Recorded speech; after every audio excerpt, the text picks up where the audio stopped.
I'm hoping the traffic is a lot easier for our friends going west and those going east and north and south. I'll get the south. She's running for office. So tonight, really, I want you to know that the main focus of this, even though we have combined a training with it, was really just a thank you. Thank you for your time that you invest with our clients. Thank you for your commitment, your compassion, and thank you for continuing to work on your own education and learning. You know, that's what we all need to do forever, you know, as counselors, is just continue to grow. And my motto, if you have been in my counseling session, or maybe some of my counselors have heard me say this, but my motto is you live and learn, and hopefully you learn by how you lived. And so I really think that's what we need to know from a counseling standpoint, because we're going to make mistakes and we're going to do some things that we're like, ooh, I don't want to do that again. Yeah. And we want to learn from that. And I was at a meeting recently that was, there's a big push in Fort Worth, and it will roll out in February, trauma and resilience. And they're going to try to do major education for the community, and try to make the community trauma informed. But with that, there were some people that were talking about how sometimes we may have even re-traumatized some of our clients by the things that we've said or the things that we've done. And so, you know, I hope that we will all continue to learn how to be the most compassionate and respectful of our clients. So that's kind of where I just want to thank you for who you are, for your commitment to Christian Works for Children. The little packets are just a little token of my thank you and love to each of you, and to remind you that you are Christian Works. So put it on your tree. They're so cute. They are. And Merry Christmas to each of you. So the ornament, Andrea has a friend that works in woodshop in it's one of the Mesquite schools. one of the Mesquite schools. I think it's Mesquite High School. And so he said, sure, I'll do that, have my students make it. So these were made by students. Yeah, sweet Child labor. Yeah, it's child labor. Yeah. That wasn't exactly where I was going with it, but I was thinking Christian Works for Children. Well, you're a warrior. Every aspect. That's where I was going. Okay, so tonight we're going to hit on a couple of things. I just want, for those of you that are interns, and I have a few copies of this. Kelly is still picking this for me, and so I'm going to give you just, you can pass these around, but most of you, if not all of you, your supervisors have given you a form to hand to your clients when you begin serving them that says you are an intern. And we at Christian Works have created one that we want you to sign, and you can use your counselors, your supervisors as well. But we want this one because it is specific to us, and you can't keep this one yet because we've got a couple of things that we're adding to it. But you will see it. It will be in the offices, in the Dallas office and in the Fort Worth office very soon. And when you begin with a new client, we want you to review this. This is for good reason. Allison had a client that a little ways in said, oh, I didn't realize you were an intern. And she was like, well, yeah, I think you did. And pulled the form out because she did. And so I think she must have miffed her or something. And I'm a challenger. She's a challenger, that's right. And so it is important because they are told that at the intake point. They are told if you're an intern or not. And they try to explain it to them. But we also want to do due diligence in making sure. Today we're going to kind of go through some of the forms that we've changed up, and Kelly is going to go through some of the HIPAA forms that we also are changing up. But it's really important that you recognize going into, especially your very first session, that you need to go over these forms with them. You need to look through them, and that needs to take probably the majority of your first session. is going through, making sure they understand from a HIPAA standpoint, making sure that they understand from the consent standpoint, and then gather history. But that is, we just wanna make sure, because sometimes it's easy, and I'll say I've done it before, where you're just like, oh yeah, let me review this and let's just get going. And we don't really look at it, talk about it, and make sure that they understand, because they are signing a lot of forms. And so they're gonna be probably not reading all of them very thoroughly. And so we need to help them to know that this is what you're signing, this is what you're saying. You're gonna see Madeline is gonna go over in a little bit some of the changes that we've made in some of the forms that will be rolling out. And again, will be in the little pockets that you can pick up. We've changed the case notes, we've changed the intake forms, we've changed the discharge form, and we don't call it, do we call it discharge? Yeah. Okay, I was thinking back to my Client hospital termination days, something. client termination. And so we're gonna go over some of those with you. This year, I know many of you, not all of you in this room, but most of you have done 2 HIPAA trainings. And if you haven't done the second one with Miss Kelly, she's still available online. So you can do the second one as well. But we have gone, and Kelly may talk to you about this a little bit, but we began a year ago, Rachel did, trying to get us into close to full compliance from a HIPAA standpoint. We've always had our HIPAA form for years, since HIPAA came out, but we have not continued to update, and so that is what was done this year. That's why you did the first training, that's why the second training came through, and that's why you will do this annually. Julie, who is our newbie, is been given both of those trainings right out of the chute before she actually sees a So she's client. tired of me already. Yeah, and so we will hit that from the beginning, but just kind of an FYI that you will be every year annually having to do the HIPAA training, and that is to stay HIPAA compliant. But along with that, we are trying to work on some of our forms, work on our policies, make a little more uniformity in things, and just simplify some things. I think you'll look at some of these forms and say, woo-hoo, especially the termination form. A lot more check marks and that kind of thing, rather than a lot of writing. And so we really have tried to simplify the things that we could simplify, and fix some of the things that we felt like we needed to tweak a little bit. Christine is gonna go over some logistical things a little bit later too. We meet once a month. We have an intake meeting, and that consists of Madeline, Christine, myself, Rob, Becky is generally a part of that. And it really is for us to address any issues that have come up within that month, and anything that Christine and Becky are seeing that we might wanna, address or fix or make the counselors aware of. So we have decided going forward, you will be receiving an email. I don't like to inundate you with emails, but I do want you to know you're gonna be getting an email every month from Christine that will let you know, hey, this is something that we're having issues with the rooms, so make sure that you put your number of the room that you're on there, and then make sure you go into that room.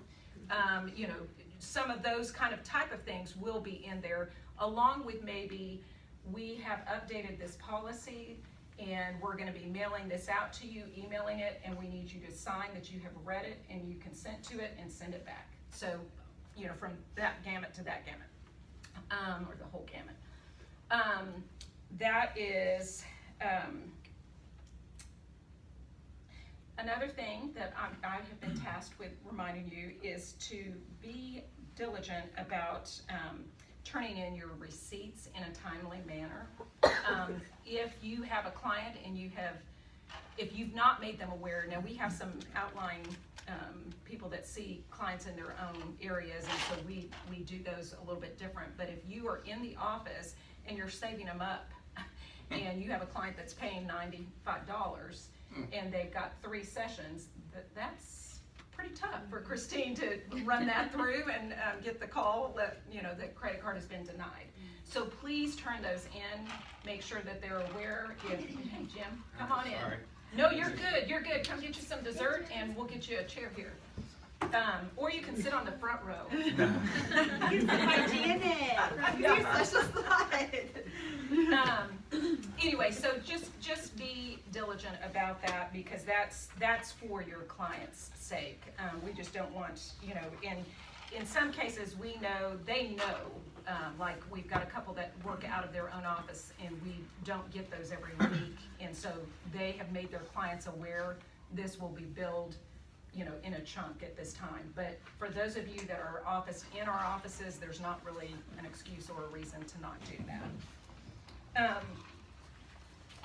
Another thing that if at all possible, try to arrive at your session at least 15 minutes early.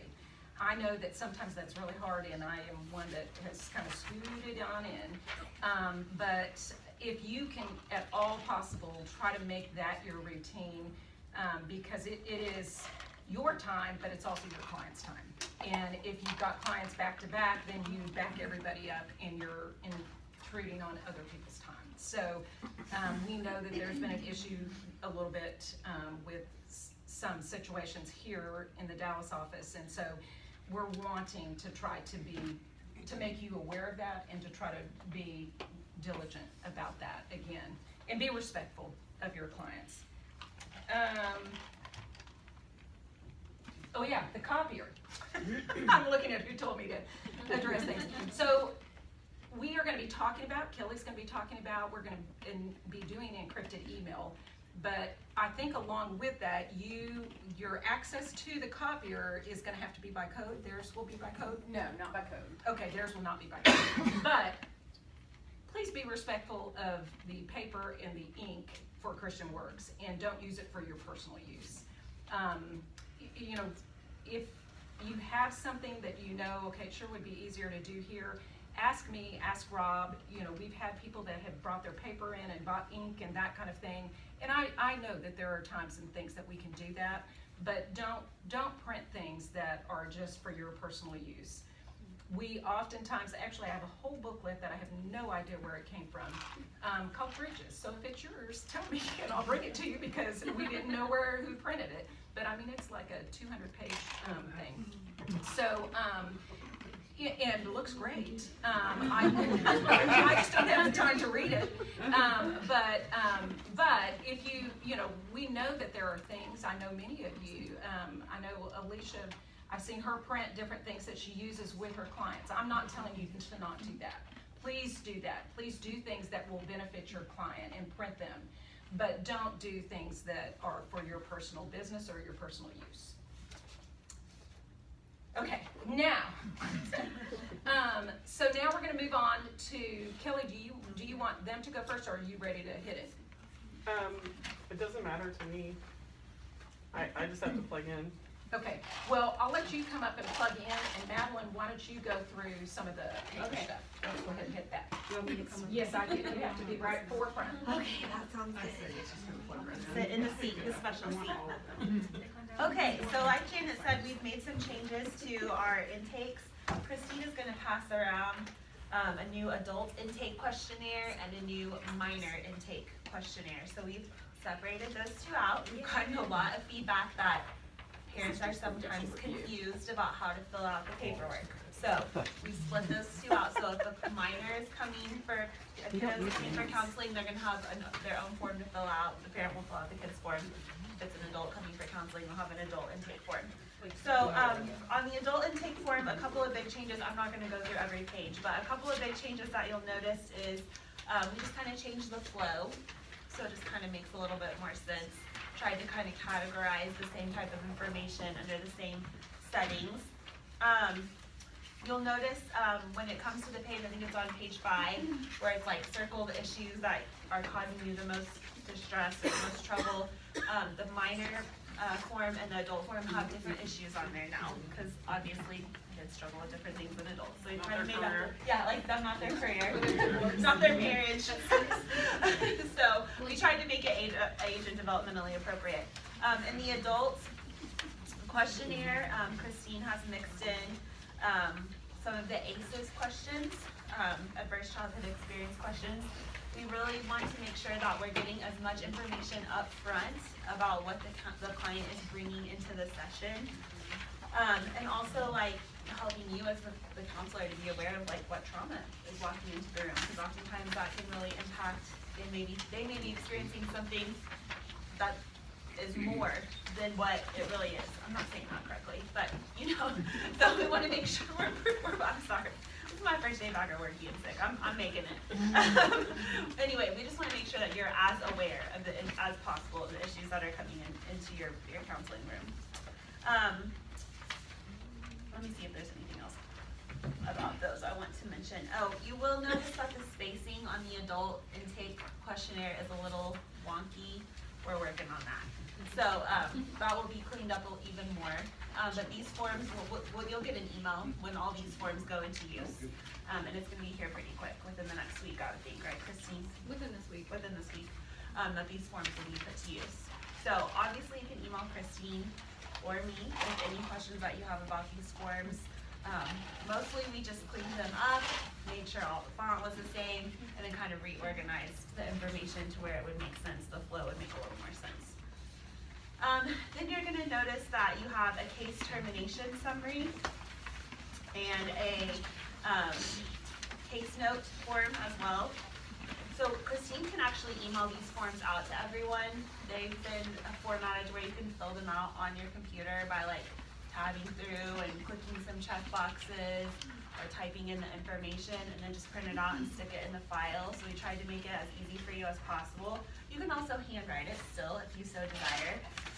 But I know sometimes it's easier to fill things out on the go. So that is an option with these as well. So let's just kind of take a brief look at the termination summary. The biggest thing that we changed on here is the reasons for termination. We kind of generalized them to the things that we see the most often. So you can just kind of check mark why your client is terminating.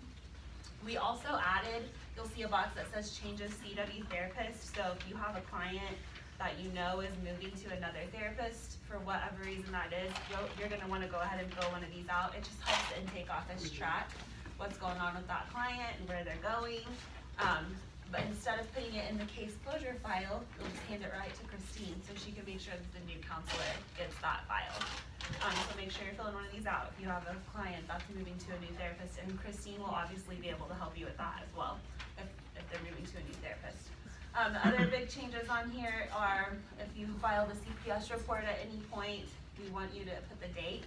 Again, that's another internal tracking thing. If it was court-ordered counseling, we want you to check mark that box.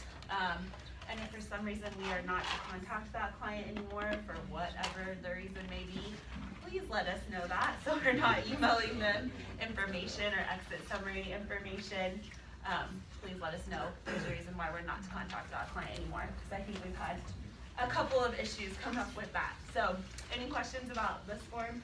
Christine, in our office, do you want us to send them to you? How do you want that to, or do you just want us to put them in the closing files that we have? Yeah, Yeah. yeah, Okay. just a regular Second close option. process. Yeah.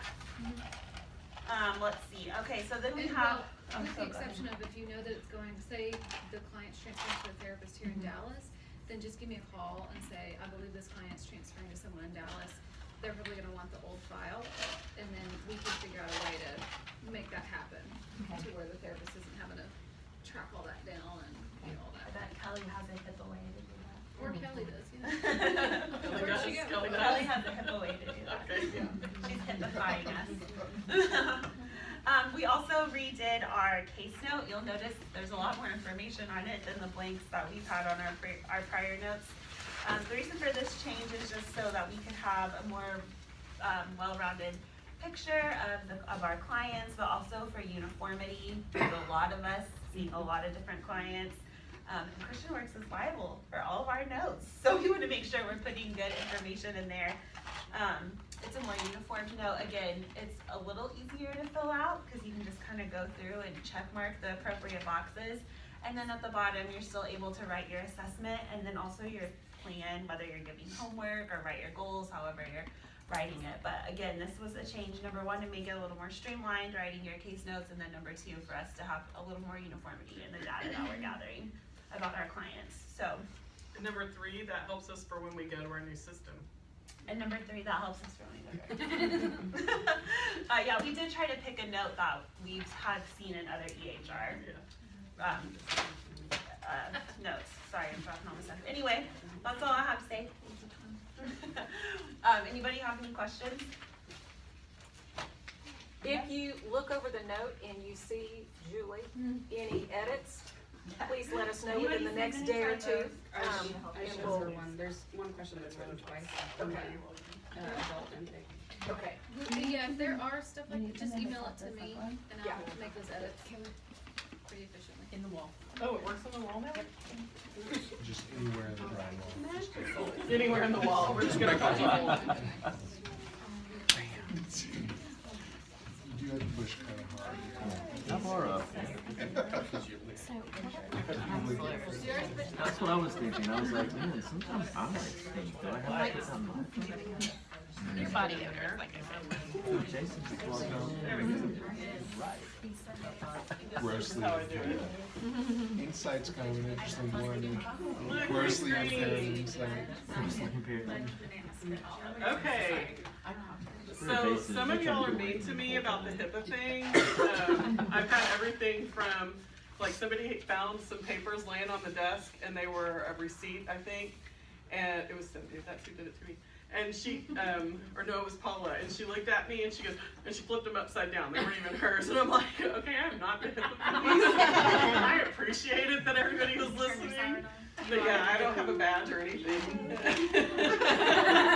You're not, but Rachel is. Rachel is the HIPAA police. She's an officer. She's our privacy officer. So yes, we will get annual training on HIPAA, but additionally, for people who are on staff, Rachel's gonna have a pretty regular cadence of updating you on HIPAA things, you know, just ongoing. And then if we run across an issue, so Rachel and I are gonna do a pretty good job of getting all of our audits set up. And if we find something that is a training need or that looks like, okay, that must have confused a lot of people when we, you know, sent that email out, we're gonna give you some impromptu training as well. And that is one of the things that we're measured on. We do need to do that on a regular basis. This year, we have completed our audit for HIPAA, and we have no high-risk items for the first time in the ever. And we went from, what, was it 36 to like 5? Yeah. 5 or 6, yeah. And a couple of them are, we know they're gonna be there forever because we're not changing what we do. There's things that we just can't do because it would be more than our entire annual budget just to accomplish that from an IT perspective, and clearly we're not gonna do that, right? So all we can do on those things is put in policies that help us mitigate that risk as much as possible, and that's what we've chosen to do. But nothing is high risk at this point, so that's a big deal for Christian Works. Yeah. Okay, so the last piece that we're gonna do before the end of the year is implement encrypted email. Who here has used an encrypted email before? Okay. Who's bought a house? You used encrypted email.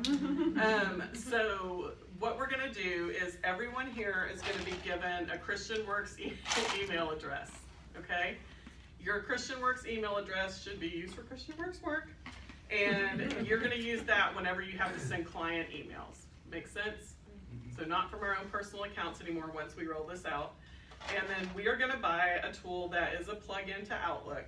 So there will be a button at the top that says turn encryption on and turn encryption off. That's it, it's that simple. The other thing that we're gonna do is we're gonna set up rules. So if your email says client or SSN or anything else that Rachel and I come up with that we think is a good HIPAA protected thing, you should be using encryption. If you don't, the system's gonna pop up a screen that says, ooh, your email or your attachment has these words in it, you accidentally forgot to push encrypt. Do you really, really wanna? Yeah, it already happened to you? Yes, it did. Pleasure. And that's really nice. The other thing that we're gonna do, just because we're an open environment, so these are the things that the systems will automatically do. They'll look for email address, phone number, social security number, all those basic HIPAA things. But anything else, the words that we use here, we can add to the list and it will pick those up as well. one of the things that we'll do when we set up our rules is if you are continually, or a lot of people are continually having to get a reminder, then that tells us what? We didn't do a very good job of training you, right? Because something's not working, or it's not easy enough, right? So that's something that Rachel and I will be able to monitor within the system to see how many times we had to get reminders and that sort of thing so that we know what to focus on. So it's just designed to try to make everybody be successful and for our client data to be protected. And the other cool thing, I know this is teeny tiny, but these are the subjects of a whole bunch of different emails, and these are who they were sent to. The really cool thing in this system is we can tell who's read them and who hasn't. So from an intake perspective, that's pretty handy, right, Christine?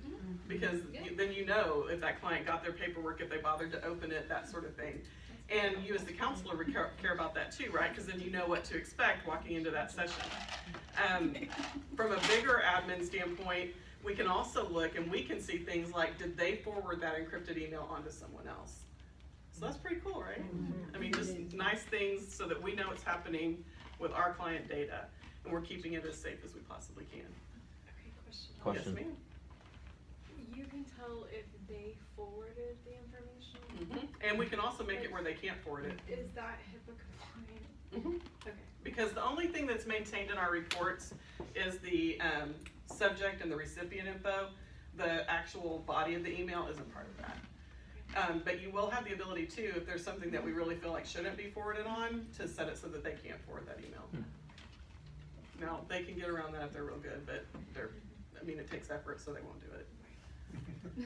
So you mentioned Outlook. All the computers we use are all Mac based, so we don't use Outlook. You don't currently have their remote desktop, so that's the piece. Oh, We don't okay. have at the moment. So what we will get you set up with remote desktop, and then at that point you will have Okay.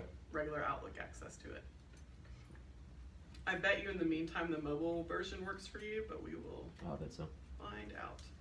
So for those of you who live and die by your phone, the way you will send emails, if you don't want to go through your computer, which you 100% can, but if you don't want to, you can download the app on your phone. There's one for the iPad, and there's one for Android, or sorry, for anything, and one for Android.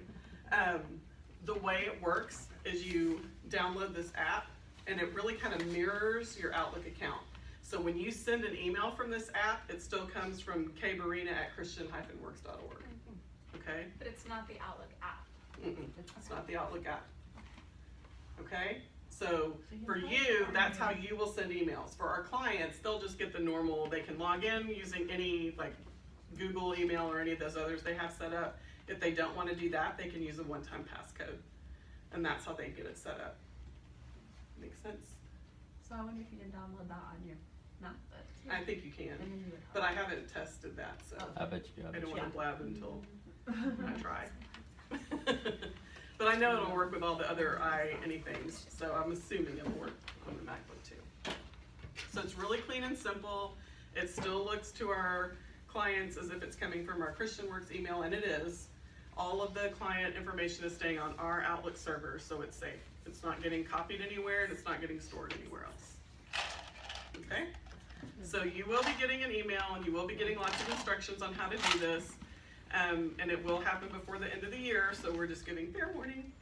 But it's not a huge hard thing. How many of you guys send more than 5 client emails a week? So it's, you're already here, you guys are here, so it's gonna be easy, yeah. So you see what I'm saying? This isn't something you're gonna have to do all the time, and so we're going for something that's super easy, integrates with our Outlook that we already have, we've already paid for it, life's good, and is easy for our clients as well.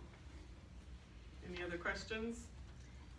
I have a counselor who's coming here tonight who does not have a Android or an I of anything, and she can't even do AP on her phone. And so, I guess she should just do everything from one of our computers. Is that the way? Or else get remote desktop on whatever something she uses. Does she like have a Flip phone. laptop or computer? She does have a laptop. She's, Okay. yeah, she doesn't see too many clients. But I know that that's been a big struggle because she can't get AP on her phone. Okay, So she probably wouldn't be able to get the remote desktop. not on her phone. And it's like, it's not easy to do. Uh-uh. on a desktop on your phone. No. Everything's very small. No, it would have to be on a It's gotta have to be on a computer, computer. but we can set her up that way. We'll figure it out. But if she wants to be able to do it on a phone, she's gonna have to step into the, Yeah. Try. 90s. Try. Kelly, I have another question. okay? In the 90s. So Yeah, for I'm talking like, about that. families that attend, regardless of divorce, we haven't considered them clients, so how do we address that? So, we did have a lot of talks about this, and to me, they aren't clients. So it doesn't fall under HIPAA. All the general communications, are you talking about like, here's what we're gonna cover this week, let me know if you can attend or not attend? Yeah, there's all kinds of different communication that goes back and forth, but the tricky part is some of them are clients. So, but, I mean, But it's they're still, not- yeah, that's not a client related email, It's not- that's a different purpose. But Okay. if we start talking to them about their specific situation, their child, trying to set up counseling with them, I would encrypt all that. Okay. Does that make sense? So like, once you break off into an individual communication with them, and it is moving towards that realm, I would probably encrypt that. Okay. Better to be safe than sorry on that. Yeah. But we didn't see, I mean, it would be really cumbersome for our parents to have to decrypt every weekly email and, yeah. Trying to make it hard for you, come on, you know you wanna come. What was interesting is I've had them mention things like I'm coming to my counseling appointment and then kid works afterwards in an email, Oh, that kind of thing. yeah. And I would reply back and say, you know, restate that we're just a support group, Yeah. not even a therapeutic group. So just make sure when you reply, you're helping them with their understanding. But we can't control them No. replying to us. No, we we can can't. only control us replying Correct. to them. Now, once we start the lovely encryption chain, it'll keep going. If they reply back, it'll all stay safe and sound. Yeah. But if they just randomly email us out of the blue and here's my social security number and my new, you know, we can't fix that. But we can do our due diligence if it goes back out if we reply, we can encrypt. And I have some that do that kind of stuff. Yeah, that's great. Okay. Please don't send that to me. Just, if they're sending you stuff, obviously, like they said, we don't have control over that. But if you reply and that text is included again, you do have control at that point. So you can erase that or encrypt it at that point before you send it back, so. Yeah. But yeah, we don't expect you to have control over what they're sending to you. Right, right. Okay. What else? Any other questions on this? I swear we're trying to pick the easiest thing possible. Can I also mention too, like, I think whenever you send an encrypted email, the subject is not encrypted. So be careful what you put in the subject heading in the email. AKA, don't put a client's name. Okay, I have a question. And for camps, for volunteers that come to camp, so many of them, I'm having to track down to do background checks on them. So they'll say, oh, I'll just send you my driver's license really quick, a copy of my driver's license, or a copy of my social security number. They don't wanna call, cause we have to have a copy of that. So, like you said, you can't control what they send you. But if then you for send me, it cause I to- have to send it over here, so I'm trying to, If you send the request to them in an encrypted email, if you know that's what they're gonna send back, then when they send it back, it'll be protected too. So if you know that that's what's going, yeah, cause the chain will keep staying protected. I've So also it'll been kind of helpful be the to same get for like encrypted. our Yes. pre-service clients, Yes. like cause they send that kind of stuff, so they'll just wanna go ahead and encrypt. Yeah. Does it have a like data size limit of things you attach to an email? I don't think that this will limit us, I think our own Outlook will limit us, and I don't know what the answer is, but we can find out. Well, it hasn't so far, Yeah, like it when we're hasn't. sending stuff to our attorneys for like finalizations and stuff, it Yeah, hasn't that's so far, but I did, There's a limit, you just haven't hit it yet. well, I was gonna say, 'cause I haven't hit it, but I have, I mean, I send a lot of Yeah. stuff over, I send home studies. I haven't hit it, and that's saying So, something, yeah. we'll try. Okay, so but this doesn't affect what's already in No, this no. this app. Cause remember, it's still within our Outlook. Okay. All it's doing is protecting the receipt of it. Okay. What else? Okay, so I know Janet just talked about forms, and I hope the theme is coming across that we're trying to simplify the intake packet. Cause I gotta be honest, right now it's a giant pack of stuff, and I don't even know what's in it, and what I do know is that there's a lot of wrong stuff in it, and I don't read it, and I know that my clients don't read it. They're like, just, please tell me what matters, right? So we're trying to get that packet down to something that is all meaningful, and that they can read, and if not, then like Janet said, we do need to go through it. So the HIPAA privacy, notice of privacy practices, that's gonna be in a different format, and it's gonna come out with all these other lovely intake forms. And that is one in particular that I need you guys to explain to your clients. Because part of that tells them how they're gonna get information. And remember when we did HIPAA training, we said that everything's gonna go through Christine as the counseling work supervisor, right? So if they're requesting any kind of information, if they're signing a release, if they're doing any of that, it's going through her. And so it also mentions our privacy officer, and that's gonna be Rachel. So those kind of things are gonna be in there, and I need to just make sure that you at least touch on those. Questions on that? As far as encrypted email, we're expecting chaos in the first couple of weeks, right? Whenever clients aren't able to like access. Are we sending them, like whenever we have new clients, are we sending them information on how to decrypt emails? We actually Is get to that make a included? custom, shoot. There is a screen that has there's a custom message that will go out with the encrypted email, and it'll say, I'm sending you this encrypted email to protect your privacy. If you have any questions, please contact me at blah, blah, blah. So if it's the intake office, they'll put that phone number. If it's something that you guys are doing, I would say put whatever number you normally give to people. And then as counselors, if we're sending something, you can have your own custom email as well. Your own custom little thing that shows up for your clients. We will create a standard one for Christian Works in general, but you're 100% free to do what you need to do. So you like do that in the app? Yeah, it's super easy. Okay.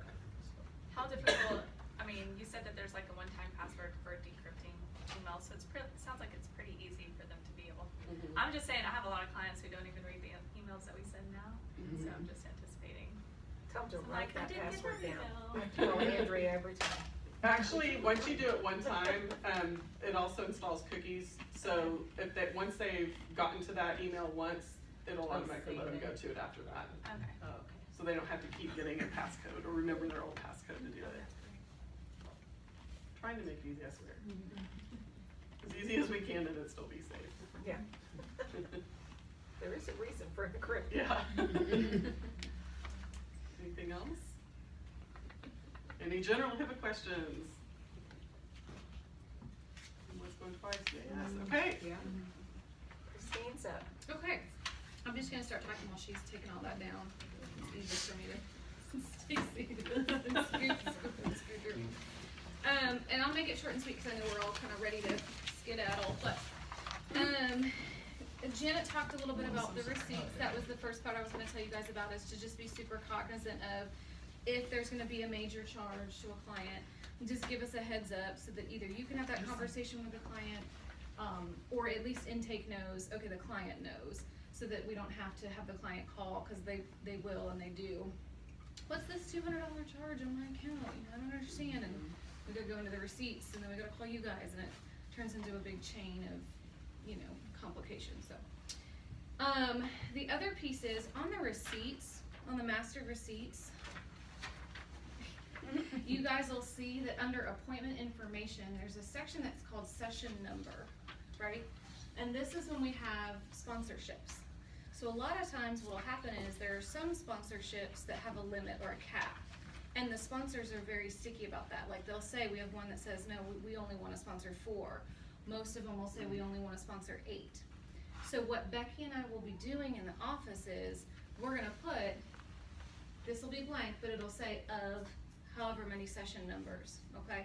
So just know that as the therapist, you've gotta be checking that consistently to say, if I'm at 6 or I'm at 7 and theirs expires at 8, I've gotta have that conversation with that client so that they're on the lookout to talk to the church or to be aware that we're gonna switch over to sliding fee scale. Cause that can be also kind of an uncomfortable conversation to have at session 8. By the way, next week you're gonna be paying, $95. Surprise! So a lot of clients are like, oh my gosh, what am I gonna do? So just be on the lookout for that. We'll put that on there for you guys, okay? And there are some congregations and organizations that do not have a session limit. So if you don't see one on there, then that means they don't have a session limit. Well, and at times, do churches still extend additional sessions if you request? So that's the other piece, right, is that has to be the client to contact the church. Right, sometimes So- I'll give a letter to a client, to their church, and just say, hey, We can, Right, yeah, so- absolutely. If you and the client have talked and you wanna advocate for the client in that way, by Right. all means, please do. I think that's the ethical thing to do. But certainly it has to be the client that'll then have to go to the church and say, you know, I'd like to renew this sponsorship. Right, We and need then we more just sessions. don't schedule out the next session until they've heard. or, you It's know, up the to guys them. I have mean, heard. they can, paying whatever the sliding fee scale would be Sure. until we hear back from the church. Or they can choose to sort of take a breather, take a pause, and then reschedule when they're ready. So I would And give so- that option to the client. Then they'll tell their counselor, okay, I talked to them, so is the counselor responsible for telling you, or does that need to The come? church has to email. No, The they've church will already let us know. contacted her. But I would also, like, if the counselor said, hey, just be on the lookout, we're in conversation, this is happening, that's also useful information for Becky and I too. But the church will have to let us know. What if there's a client that we're really worried about and their sponsorship is running out, then what do we do? Well, yeah, I mean, so that's why you start having those conversations early with the client to say, hey, this is coming up. So I would also say, I mean, we have funds here too, right? So if you're super worried, let Christine know that. If she isn't familiar with that relationship and, you know, doesn't have ideas for you, then it's certainly something we can go to Janet for to try to get a reduction while we're waiting and working the angles. Yeah, so you're always welcome to try and advocate for your client to do a fee reduction. I will say that's kind of the last resort, is what's been kind of communicated to us in a way, but I think that's always within your purview, is to advocate for a client in that way. We just don't wanna do it all the time, but certainly if you have a client that's really struggling, of course, advocate for them. And I wouldn't promise them that reduced fee either, because then that's a weird, awkward situation for Christine and I. So you're like, oh no, I'm sorry, your fee is actually $55. Yeah. Janet said no. Janet said no. Like times I've done that have been like, if obviously if there's a suicidal client or somebody who's doing self-harm, you know, and it's escalating, that's something I would take to her and Yeah. say, okay, here's what's about to happen. I know their financial situation, what do you want me to do? Yeah, I mean, if someone's on the brink of Right. self-harm, Right. no way are we gonna say, well, too Yeah. bad, it's $95. So You know, I just mean, don't goodness forget she's gracious. there, I guess is the message. Yeah. Okay, so Madeline had brought to my attention that in terms of, at least for her department, I know other areas, we want to try and track as best as we can what clients are under what areas. So say you have a client, initially you weren't aware that maybe they were adopted or they had adopted children, but you become aware of that. Let Becky or I know, because we're gonna code it differently on our end, and then it counts towards Madeline's numbers for Adoption Works. All in the back end, right? But that's super important for our organization, because then we're accurately reporting who we're serving and who we're not serving, okay? So if there's any kind of status change with your clients, or you become aware of things like that, just let us know. And even if you don't think it's important, just be like, hey, you know, my client told me this, does this change something? You never know, it really could, okay? Alright, so the colors in AP, to piggyback on the reporting conversation that we're having, the only way that we're able to accurately report in one of the reports that Becky and I do on a monthly basis is by looking at those colors. So what I've noticed is a lot of people will put scheduled, but never change it, right? A lot of you guys are doing really good with doing canceled less than 24 hours or no show. Those are increasing. Continue to do that, but also if you can, put completed. Because those color codes really make a big difference when we're reporting to churches, for example. When we tell them how many sessions. I know they told us not to. Yeah, so you are using it now. Because we Yeah. just assumed it was done. Yeah, so Yeah. I'm definitely sorry if it's kind of a change, it sounds Right. like in what was previously So that's why you aren't communicated. seeing it. Yeah, But okay, well, that's good stop to it. know. Okay. So before my time, but now we Yeah. definitely wanna see that, because we realized that's how we know, like, if we run a report for a church, then it all says scheduled, we're assuming on our end when we run the report that means that you had that session. But that's not always true. So we could be charging a church something that really we shouldn't. So that's kind of why it's important. So we had a funny situation with one of the therapist clients where there were multiple clients from the same church that knew each other and all had very interesting issues that they were coming to session for, okay? That could have been very embarrassing for them if they were to cross paths. So just be remembering that we have the back door for a reason. And actually I was reminded by Janet, I think it was, that the main purpose of this building, maybe it was Rachel, was that initially the flow of traffic was supposed to be, you come in the front door, go out the back. So if you want to, that's always an option for you. If it's getting super crowded, just kind of whoop, pop out and out through the back. Or if you know you have multiple clients from the same sponsorship potentially. Okay, so last thing is just a reminder to block off your schedules for the holidays, because Becky and I will schedule if we see an opening. So don't get mad at us if we do that, guys. Because that'll happen sometimes where we'll see an opening and we're like, yes, okay. And then the client will call and say, oh great, you've got this 7 p.m. or whatever on this day, and then the therapist is like, no, I don't have that. What are you what? And then we've got to call the client and be like, I'm so sorry. It's super awkward and uncomfortable. As a reminder, the days that we're officially closed, at least like the full-time staff, right? You guys are always welcome to come in and use the office, but the full-time staff, Monday the 24th, Tuesday the 25th, New Year's Eve the 31st, I think the 1st, right, Rachel? Okay. I know. All the days. Any questions for me or Becky or Janet or anybody? Does that all make sense for you? You good? Okay. Rachel has a couple. Just real quick. Okay. First thing, please, if your clients are writing checks for sessions, please make sure that they are making that out to Christian Works or Christian Works for Children. Occasionally we have them made out to Counseling Works or all sorts of other weird names or individual counselors' names, and our bank gets real unhappy when we try to cash those. So just make sure they're writing those correctly when they hand those to you. And then also a question, if anyone has an Android phone, it turns out we need some help with updating the actual BizPin device at our door, and we can't do it with an iPhone, we have to have an Android, and almost no one on staff has one. So if you would be willing You get a candy. Okay, we may need one in Fort Worth as well, so if anyone can volunteer on that side of town. Yours like I'm not yet. Sorry. Has to be on a Saturday, the Balenciaga exhibit. You ready to go see the Balenciaga exhibit? Before you leave though, we need to do that before you leave tonight. Does the Fort Worth one only update with the flip phone? Yeah. Y'all need to come visit our Fort Worth office. It's pretty cool. It's more than just Andrea here tonight. They'll be open late. We brought our Jason, Tom here. Okay.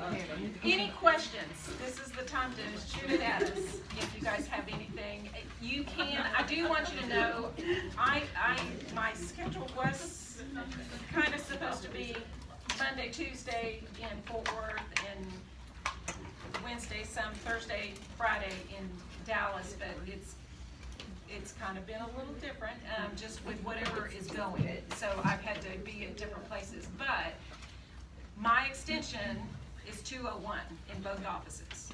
So you can reach me there. If you don't have my cell phone, I will give it to you.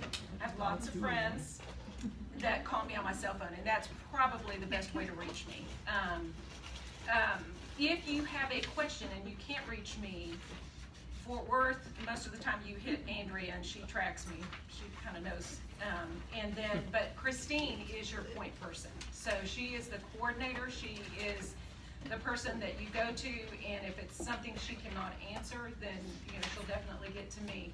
We've had probably 4 different records requests in the last week, it seems like, actually last few weeks, but if you get an email from Christine that says we need blah, please respond to it, whether or not you can get to the office right then or even in that week, let us know. So we're not having to try to track you down to say, okay, because we want to give you the opportunity to look at your record before. The only reason we would release it is if we've received a subpoena, which we most recently have had a couple of subpoenas, but then we've also had some forms that different clients have Social been filling Security out. and stuff, like we've gotten Social Security. We've funds. gotten Some to, city evaluators asking, and then the client signed a release saying, yes, absolutely, I would love for you to give that information to them. Right. Which then, in that case, we can. Right. Then we should. and we will not, just so you know, they generally send us a release that they have had signed by the clients, but we do not release their information unless we have our release signed by our client. So it's kind of a double whammy, but we just feel that that is doing due diligence for us to have our own. And we had one recently that chose not to sign it. And so we went back and said, you know, she has not signed our release, and so the only way you're gonna get this is by subpoena. Well, they subpoenaed us. But it, you know, that, it is what it is. They were like, I call your Yeah, I'll show you. Land grab. Are we needing to update the consent forms with our current clients? Do we need to go back over? We're and supposed to have do that annually. So, It's coming, yeah. don't worry. Yes, that will, yeah, so hopefully that, all of this is hoping to be rolled out very soon as far as the paperwork standpoint and changes. But the annual stuff, I'm really trying to do that with the system because it would be a hot mess to try to do it manually. And it'll be super easy to do it once we have a system. So address the system briefly. So we're looking for a system that will it'll handle all your timesheet information, it'll handle all of our case notes, we'll be able to accept payments on the spot, that kind of thing. Hopefully it'll even maybe handle some of our adoption stuff too. So it's a one-stop shop for all of our client information, and it makes us have to do less work on manually writing out receipts, manually writing out notes, manually filling out your timesheet to turn into Janet getting to have fun reviewing them. We're trying to take all that off our plates. It's on the list. It's, but- yeah, that will not be Pickle happening for, what, say it again? Several months. Several months, yeah. I didn't know if she was gonna say next year. We, hopefully within this next year, we will have that. No, it's next. We just have a couple more different things to do, and then I start on that. Okay, good.